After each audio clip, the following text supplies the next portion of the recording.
আমার কাছে মনে হলো ও মাই গড, একটা ছেলে মানে একটা সিনেমা, আমরা তো সিনেমার সাথে আছি, আমি তো দুটো সিনেমা করেছি, কিশোরী করেছি, অফিসার দ্য ইনচার্জ করেছি, তায়েব ভাই। সো আমি তো জানি একটা সিনেমাতে কতটুকু সেটআপ লাগে, কতটুকু ইনভেস্টমেন্ট লাগে, কি পরিমাণে প্রডিউস হয়। তো ওর যখন আমি গানগুলো দেখছি আই ফিল এটা আমাদের বাংলাদেশে how can possible, like Shakib ভাইয়ের সিনেমাগুলো যেরকম বাজেট হয় ও কিন্তু ওই লেভেলে নিয়ে গেছে ওর সিনেমা। তো তখন আমার হচ্ছে মনে হয়েছে যে ছেলেটা চুজি আছে, এর নিয়ে কাজ করা যায়। অ্যান্ড দেন যখন আমার ব্র্যান্ডগুলোর সাথে আমার কথা হইলো, অ্যান্ড ব্র্যান্ডগুলো যখন বললো যে বর্ষা আপু আপনাকে দিয়ে একটা কাপড় শুট করতে চাই, তো ব্র্যান্ডগুলো আমাকে অনেকগুলো অপশন দিয়েছে, আমি সেই অপশনগুলো নেই নাই। 9-6 করে থাকে না, এটা তো জানেনই যে আমার কোয়ালিটিস পছন্দ না হইলে আমি 9-6 দিয়ে কাটায় নিব, এখন ব্র্যান্ডের তো দরকার আমাকে। তো আমি কি করছি, 9-6 দিয়ে কাটায় আমি ওকে জিজ্ঞেস করলাম দেশে কবে আসতেছে, ও তো মাসে 10 দিন দেশে থাকে। পরে বললো ডেট আমার ফ্লাইট।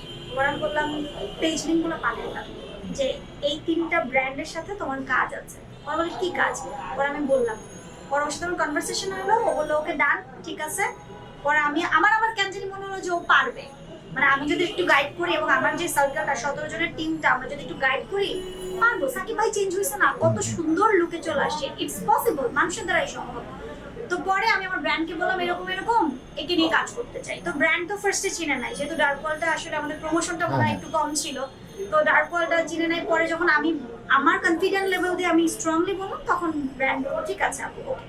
তো পরবর্তীতে আমরা শ্যুটটা করলাম, অ্যান্ড দেন শ্যুটটা করার পর তো ভালোই হলো, অ্যান্ড ওর সাথে বন্ডিংটা আবার আরো বাড়লো।